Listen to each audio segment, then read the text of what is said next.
শিক্ষা মানৱ জীৱনৰ এক অপৰিহাৰ্য বিষয়। ই আনুষ্ঠানিকেই হওক বা অনানুষ্ঠানিকেই হওক। আনুষ্ঠানিক শিক্ষাৰ উদ্দেশ্য হৈছে দেশ আৰু জাতিৰ সৰ্বাংগীন উন্নয়নৰ বাবে গুণসম্পন্ন মানৱ সম্পদ গঢ়ি তোলা। এই মানৱ সম্পদ গঢ়াৰ ক্ষেত্ৰত একোখন শিক্ষানুষ্ঠানৰ ভূমিকা অনস্বীকাৰ্য। তেনে এক মহৎ উদ্দেশ্যৰে এদিন শিৱসাগৰৰ কেইজনমান বিদ্যানুৰাগী ব্যক্তিৰ সুপ্ৰচেষ্টা আৰু শুভচিন্তাত 1942 চনত এখন কলেজ প্ৰতিষ্ঠাৰ যোজা আৰম্ভ হৈছিল। কিন্তু 42ৰ গণবিপ্লৱৰ ফলত সেই চিন্তাত সাময়িকভাৱে জ্যোতি পৰিছিল যদিও পুনৰ ফুলনিৰ কবি পদ্মধৰ চলিহা, সেউজ কোঁৱৰ পৰাগ চলিহাৰ দৰে দূৰদৰ্শী লোকৰ সবল নেতৃত্ব আৰু স্থানীয় জনসাধাৰণৰ অদম্য উৎসাহ, সংকল্প, দৃঢ় মনোভাৱৰ ফলশ্ৰুতিত তদানীন্তন MLA আৰু পৰৱৰ্তীকালৰ মুখ্যমন্ত্ৰী বিমলা প্ৰসাদ চলিহাৰ সভাপতিত্বত বহা এখন ৰাজহুৱা সভাত শিৱসাগৰত কলেজ প্ৰতিষ্ঠা হ'ব লাগে বুলি সিদ্ধান্ত লোৱা হয়। সেই সিদ্ধান্ত মৰ্মে 1947 চনৰ 2 নৱেম্বৰত প্ৰতিষ্ঠা হয় শিৱসাগৰ কলেজ, জয়সাগৰ। শিৱসাগৰ কলেজে গৌৰৱ উজ্জ্বল 74টা বছৰ পাৰ কৰি 75টা বছৰত 2 নৱেম্বৰত ভৰি দিব। আৰু শিৱসাগৰ কলেজৰ প্ৰতিষ্ঠাৰ লগত জড়িত শ্ৰদ্ধাৰ পদ্মধৰ চলিহা ছাৰ, পৰাগ চলিহা ছাৰকে মুখ্য কৰি যিসকল গুণী জ্ঞানী ব্যক্তিয়ে শিৱসাগৰ কলেজৰ এই গৌৰৱ উজ্জ্বল অধ্যায়ত অৰিহণা যোগালে, তেখেতসকলক আজি মই এই দিনতে প্ৰণাম জনাইছোঁ।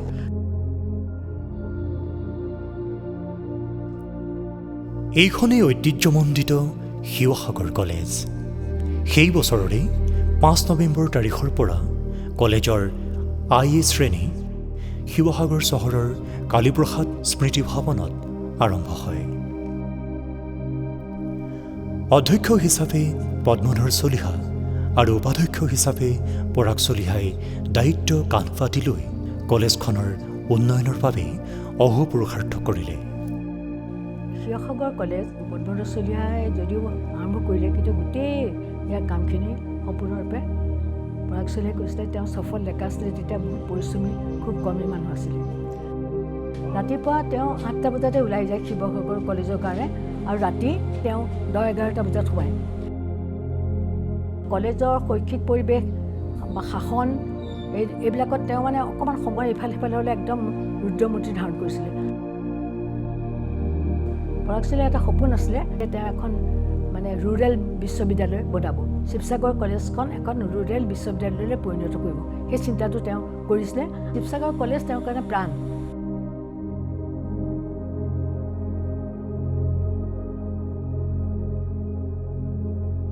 (1950 চনৰ নৱেম্বৰ মাহত বুৰঞ্জী প্ৰসিদ্ধ জয়সাগৰ পুখুৰীৰ পাৰত অটব্য অৰণ্যৰ মাজত তেতিয়াৰ বিত্তমন্ত্ৰী মতিৰাম বৰা ডাঙৰীয়াই আধাৰশিলা স্থাপন কৰে।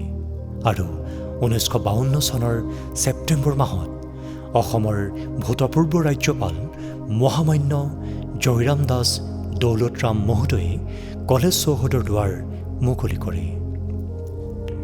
শিৱসাগৰ কলেজৰ আৰম্ভণিৰ সময়ছোৱাত আমি 3 সৰু ল'ৰা আছিলোঁ, স্কুলীয়া ছাত্ৰ। গতিকে আমাৰ যিটো অভিজ্ঞতা সেইটো কম বেছি পৰিমাণে দূৰৰ পৰা চোৱা অভিজ্ঞতাই আছিল। কিন্তু পিছলৈ যেতিয়া জনা হ'লোঁ তেতিয়া আমি বুজিছিলোঁ যে এই কলেজখন যেতিয়া প্ৰতিষ্ঠা কৰিছিল তেতিয়া শিৱসাগৰৰ প্ৰায় সকলো মানুহক জড়িত কৰিবলৈ এটা চেষ্টা চলোৱা হৈছিল। এই অঞ্চলৰ বিশেষকৈ শিৱসাগৰৰ ছাত্ৰ ছাত্ৰীৰ পৰা আৰম্ভ কৰি সকলো বয়সৰ মানুহে ইয়াত জড়িত হৈ পৰিছিল। আৰু তেওঁলোকে নানা ধৰণে খেলা ধূলা পাতি, গীত নাট্য অনুষ্ঠিত কৰি তেওঁলোকে অৰ্থ সংগ্ৰহ কৰিছিল। তেওঁলোকে চাকৰিয়াল বা মেট্ৰিক পাছ কৰি ঘৰত বহি থকা তেনেকুৱা মানুহ বিচাৰি আনি এডমিশ্যন দিব লগা হৈছিল। আৰু ইয়াৰ কালীপ্ৰসাদ মেমৰিয়েল হলত তেওঁলোকে ক্লাছবিলাক চলাইছিল। তাৰপিছত ক্ৰমাগতভাৱে যেতিয়া ইয়াৰ ছাত্ৰ সংখ্যা বাঢ়িলে, তেতিয়া ৰাইজৰ সহযোগত আৰু গোটেই অসমৰ পৰাই অৰ্থ সংগ্ৰহ কৰি জৱাহৰলাল কলেজখন তুলি নিয়া হ'ল।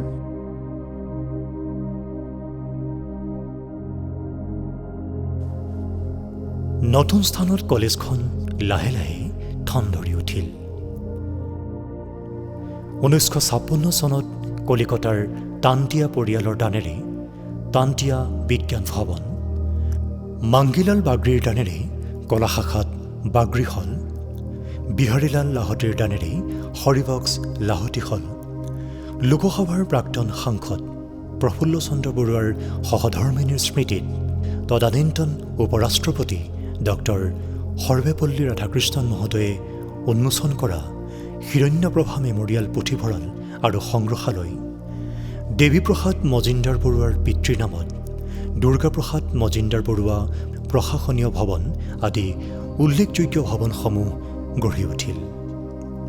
আনহাতে অধ্যাপকসকলৰ আৱাসগৃহ হিচাপে খগেন্দ্ৰনাথ দত্তই হলিৰাম দত্ত ভৱনটি দান কৰে।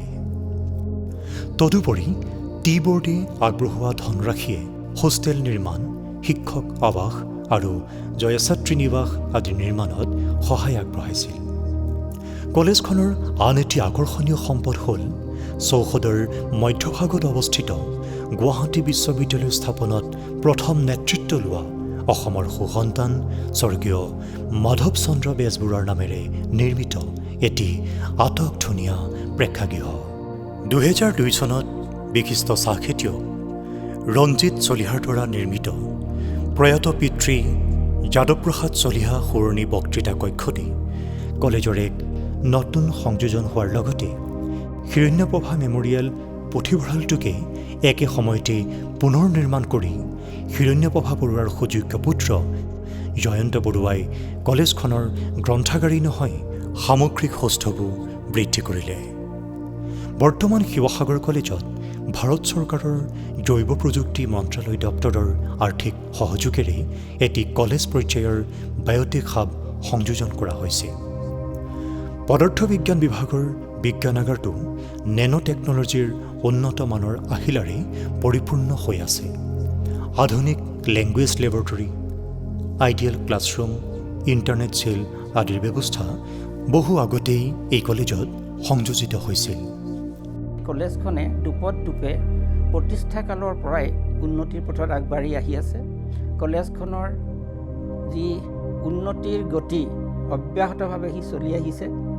70ৰ দশকত পৰাগ চলিহা ছাৰৰ নেতৃত্বত কলেজখনে অসমৰ ভিতৰতে নহয় ভাৰতৰ ভিতৰতে এখন জাকত জিলিকা কলেজ ৰূপে পৰিগণিত হৈছিল আৰু সেই ধাৰা অব্যাহত ৰাখি পৰৱৰ্তী কালতো বৰ্তমানো শিৱসাগৰ কলেজখনে মূৰ দাঙি থিয় হৈ আছে। পুৰণিৰ লগত অনেক নতুনৰ সংযোজন ইয়াত ঘটিছে। এই প্ৰগতি আমি অহা মহাৰজত জয়ন্তী বৰ্ষত আৰু নতুন নতুন পৰিকল্পনাৰে, নতুন নতুন আঁচনিৰে, নতুন নতুন চিন্তাৰে আৰু আগবঢ়াই নিবৰ কাৰণে সংকল্পবদ্ধ হৈছোঁ। 1972 চনত কলেজখনে গৌৰৱোজ্জ্বল 25টা বৰ্ষৰ ইতিহাসেৰে ৰূপালী জয়ন্তী উদযাপন কৰে। বিভিন্ন ক্ষেত্ৰত প্ৰগতিৰ জখলাৰে আগুৱাই বিভিন্ন নতুন পৰিকল্পনা আগত ৰাখি ৰূপোৱালী সাজ সলাই 1997 চনত সোণোৱালী সাজ পৰিধান কৰে। 1971 চনত কলেজখনৰ অসমীয়া বিভাগত প্ৰথমবাৰৰ বাবে স্নাতকোত্তৰ শাখাৰ পাঠ্যক্ৰম আৰম্ভ কৰা হয়। কলা আৰু বিজ্ঞান দুয়োটা শাখাই পূৰ্ণতা লাভ কৰি ডিব্ৰুগড় বিশ্ববিদ্যালয়ৰ অধীনৰ কলেজসমূহৰ ভিতৰত অনন্য হৈ শিৱসাগৰ কলেজ জিলিকি উঠিল। ডিব্ৰুগড় বিশ্ববিদ্যালয়ৰ যুৱ মহোৎসৱো শিৱসাগৰ কলেজে অনুষ্ঠিত কৰাৰ সৌভাগ্য লাভ কৰাৰ লগতে শ্ৰেষ্ঠ দল হিচাপেও কেইবাবাৰো গৌৰৱৰ অধিকাৰী হৈছে।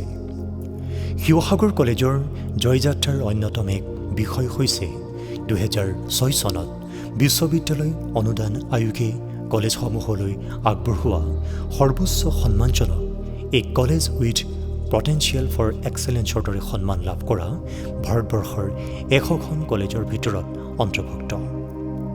এই কলেজ উইথ পটেঞ্চিয়েল ফৰ এক্সেলেঞ্চৰ দৰে সমপৰ্যায়ৰ এক স্বীকৃতি 70ৰ দশকতো লাভ কৰিছিল কলেজ ছায়েন্স ইম্প্ৰুভমেণ্ট প্ৰগ্ৰেম আৰু কলেজ হিউমেনিটিজ ইম্প্ৰুভমেণ্ট প্ৰগ্ৰেমৰ ৰূপত বিশ্ববিদ্যালয় অনুদান আয়োগৰ পৰা। তদুপৰি পৰম্পৰাগত বিষয়সমূহৰ উপৰিও বিজ্ঞান শাখাত ইলেক্ট্ৰনিক্স, কম্পিউটাৰ ছায়েন্স আৰু ষ্টেটিষ্টিক্স সংযোজিত হৈছে। আন্তঃৰাষ্ট্ৰীয় আৰু ৰাষ্ট্ৰীয় পৰ্যায়ৰ আলোচনা চক্ৰ আয়োজনতো শিৱসাগৰ কলেজে সফলতা লাভ কৰিছে। Women studies and development cell, NCC, NSS আদিৰ দৰে আনুষংগিক দিশসমূহতো কলেজখনে অনবদ্য অৱদান আগবঢ়াইছে। কৃষ্ণকান্ত সন্দিকৈ ৰাজ্যিক মুক্ত বিশ্ববিদ্যালয়ৰ পাঠ্যক্ৰম, ডিব্ৰুগড় বিশ্ববিদ্যালয়ৰ দূৰশিক্ষা ব্যৱস্থাৰ পাঠ্যক্ৰমৰ বাহিৰেও ইংৰাজী আৰু পদাৰ্থ বিজ্ঞান বিভাগত স্নাতকোত্তৰ পাঠ্যক্ৰম আৰু Sivasagar college of teachers education আদি শিৱসাগৰ কলেজৰ উল্লেখযোগ্য নব্য সংযোজন। শেহতীয়াকৈ ইণ্টিগ্ৰেটেড BEd পাঠ্যক্ৰমো ইয়াৰ অধীনত সংযোজিত হৈছে। বিশ্ববিদ্যালয় অনুদান আয়োগৰ অধীনৰ ৰাষ্ট্ৰীয় মূল্যায়ন আৰু প্ৰত্যয়ন পৰিষদ চমুকৈ নাকৰ দ্বাৰা কলেজখনে A গ্ৰেড লাভ কৰি ভাৰতৰ এখন A গ্ৰেড প্ৰাপ্ত কলেজৰ তালিকাত নাম অন্তৰ্ভুক্ত হোৱাৰ সৌভাগ্যও লাভ কৰিলে। আমাৰ প্ৰগতিত অৰিহণা যোগোৱাকৈ যিখিনি সংযোজন হৈ আহিছে, সেই সংযোজনখিনিয়েই আমাক কলেজখনৰ নেকৰ যি এছেছমেণ্ট, সেই এছেছমেণ্টত A গ্ৰেড পোৱাত সহায় কৰিছে। আৰু A গ্ৰেড পোৱা সীমিত সংখ্যক কলেজৰ ভিতৰত শিৱসাগৰ কলেজ অন্যতম। আৰু পৰৱৰ্তী সময়ত আমাৰ মহাৰাজা জয়ন্তীৰ পিছতেই পুনৰ এটা নাকৰ এছেছমেণ্ট হ'ব। আমি আশা কৰিছোঁ এইবাৰ তাতকৈ আমি ভাল এটা পজিশ্যন আমি তাতকৈ পাম বুলি আশা কৰিছোঁ। ছাত্ৰসকলে মূল সম্পদ, সঁচা কথা ক'বলৈ গ'লে কলেজখনৰ গৌৰৱ অক্ষুণ্ণ ৰখাত ছাত্ৰসকলৰ অৱদান শিৱসাগৰ কলেজৰ ক্ষেত্ৰত একেবাৰে অনস্বীকাৰ্য। যিসকল ইতিমধ্যে ওলাই গৈছে, প্ৰাক্তন হৈছে, বিভিন্ন ক্ষেত্ৰত তেওঁলোকে সুনাম অৰ্জন কৰিছে আৰু বিভিন্ন ক্ষেত্ৰত তেওঁলোকে বিভিন্ন পজিশ্যনত আছে। মই তেওঁলোকৰ পৰা নতুন নতুন আইডিয়া কলেজখনৰ উন্নতিৰ কাৰণে বিচাৰিছোঁ। আন এক লেখত ল'বলগীয়া দিশ হ'ল কলেজখনৰ প্ৰাক্তন আৰু বৰ্তমানৰ অধ্যাপক অধ্যাপিকা আৰু ছাত্ৰ ছাত্ৰীসকলৰ অসমৰ সাহিত্য সংস্কৃতিৰ জগতখনলৈ থকা অনবদ্য অৱদান। আৰম্ভণিৰ পৰাই কলেজত যিসকল শিক্ষক নিযুক্তি তেওঁলোকে দিছিল, এইসকলৰ ক্ষেত্ৰত লক্ষ্য ৰাখিছিল যাতে একোজন বিদগ্ধ পণ্ডিত হোৱাৰ লগতেই আনবিলাক দিশত যেনে খেলা ধূলা, সংগীত ইত্যাদি সকলো দিশত পাৰদৰ্শী লোকক তেওঁলোকে নিয়োগ কৰিবলৈ যত্ন কৰিছিল, যিটো পৰম্পৰা এই কলেজখনে পিছলৈও ৰক্ষা কৰি চলিছিল।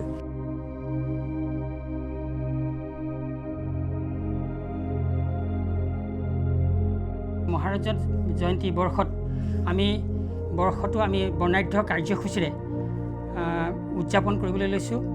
প্ৰস্তাৱিত বৰ্ণাঢ্য কাৰ্যসূচীৰ অন্যতম পদ্মধৰ চলিহাচাৰ, পৰাগ চলিহাচাৰৰ দেৱৰ অবক্ষ মূৰ্তি উন্মোচন, সাংস্কৃতিক সমাৰোহ, ক্ৰীড়া, সাহিত্য আৰু সাংস্কৃতিক প্ৰতিযোগিতা, গ্ৰন্থ প্ৰকাশ, ৰাষ্ট্ৰীয় আৰু আন্তঃৰাষ্ট্ৰীয় আলোচনা চক্ৰ, প্ৰদৰ্শনী, প্ৰাক্তন শিক্ষাৰ্থীসকলৰ সমাৰোহ, পৰিৱেশ আৰু পাৰিপাৰ্শ্বিক উন্নয়ন তথা শোভাবৰ্ধন আৰু স্থায়ী ভ্ৰমণ নিৰ্মাণ ইত্যাদি মহান কাৰ্যসমূহ সম্পাদন কৰিবলৈ প্ৰাক্তন শিক্ষক শিক্ষয়িত্ৰী, ছাত্ৰ ছাত্ৰী তথা শুভাকাংক্ষী সমূহ ৰাইজৰ সহায় সহযোগিতা, দিহা পৰামৰ্শ একান্তই কামনা কৰিলোঁ। আহক আমি সকলো কলেজৰ এই উৎকৰ্ষ যাত্ৰাৰ একোজন সহযাত্ৰী হওঁ। জ্ঞান আৰু প্ৰজ্ঞাৰ জিউতি বিলাই স্বগুণেৰে মহিয়ান এই মহান শিক্ষানুষ্ঠানটিয়ে 2021 বৰ্ষৰ 2 নৱেম্বৰ তাৰিখে গৌৰৱোজ্জ্বল 75 বছৰত উপনীত হ'ব। সেইদিনাৰে পৰা 2022 বৰ্ষৰ 2 নৱেম্বৰলৈকে বৰ্ষজোৰা বৰ্ণাঢ্য কাৰ্যসূচীৰে কলেজৰ মহাৰাজা জয়ন্তী উদযাপন কৰিবলৈ লোৱা হৈছে। এনে এক মহান কাৰ্য সম্পাদন কৰিবলৈ শোভানুধ্যায়ী ৰাইজৰ সহায় সহযোগিতা, দিহা পৰামৰ্শ আমাৰ একান্তই কাম্য। আহক আমি সকলো এই কলেজৰ উৎকৰ্ষ যাত্ৰাৰ একোজন অপশ্চাদপদী যাত্ৰী হওঁ।